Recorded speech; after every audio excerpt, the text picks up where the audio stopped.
thank my dear friend from Pennsylvania. You don't have to be a constitutional scholar if you just had Coach Barker for civics in high school, as I did. This is unique, so we don't need to hear from the court. This, we're told, is uncharted territory because no president has just completely refused. Let me just touch on a little bit here on both of those issues. This is uncharted territory. Never in the history of this country have we had an impeachment proceeding begun by lies that got a warrant from a secret court that turned out and had been documented to be lies, and then kept getting warrants 3 after that based on lies. And not one person on the other side of the aisle is the least bit embarrassed that they went to a secret court and got warrants based on lies, first to investigate or spy on a campaign or surveil, electronically surveil, as Horowitz says. But this is uncharted territory. Nobody wants to apologize on the other side. Okay, I get that. It might be politically embarrassing. But to say we don't need to go to court, I mean, the Obama administration was just incredible at getting subpoenas, doing document dumps of stuff that we really weren't looking for, asking for, especially from judiciary. But the other stuff that we demanded, we couldn't get it. And we tried to get Boehner to go to court. Let's get a court order requiring it so that we can hold him in contempt. That's the only way we'll ever get this done. And he wouldn't do it. And so those of us that understand the Constitution and that understand they're not just 2 articles, we understood we needed to get that court order to back us up so it wasn't us abusing the offices of Congress.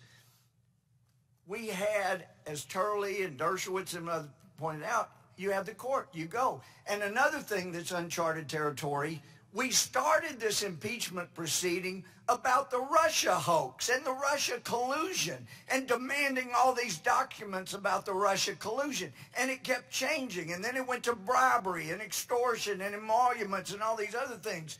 Never in history has a president been accused of crimes with the target constantly changing.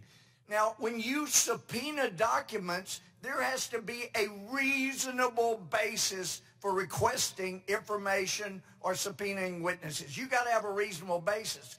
And when you keep changing the allegations against the party from whom you're demanding information, then they have the reasonable expectation to advise them of what the new charge is today, what the new evidence is today, but they couldn't get any of those, and I would have been very surprised if you would have. Now, you'd find some Obama appointees that might have upheld subpoenas, but not the Supreme Court, because this is so unreasonable.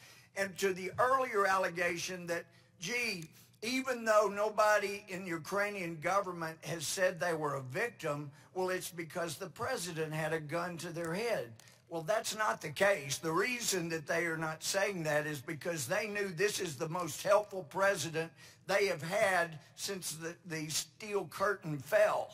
Because this is a president, unlike the Obama administration when they were being under attack and Ukrainians really were dying, we offered up blankets, some meals ready to eat for the military stuff, but this is a president that's really helping them defend themselves. This is a president that's really made a difference from Ukraine. So it wasn't a gun to their head. They see this as a helpful president.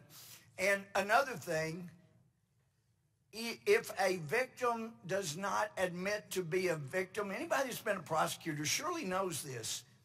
You can go to court, force it to court, and the victim says, I wasn't a victim, you don't get a conviction. And if you do, that is not sustained, because that's what courts and Congress call a no evidence point. You have a no evidence point. That's why you had to drop bribery, although it does apply to Vice President Biden. You smartly dropped the bribery, and now you have this elusive abuse of power.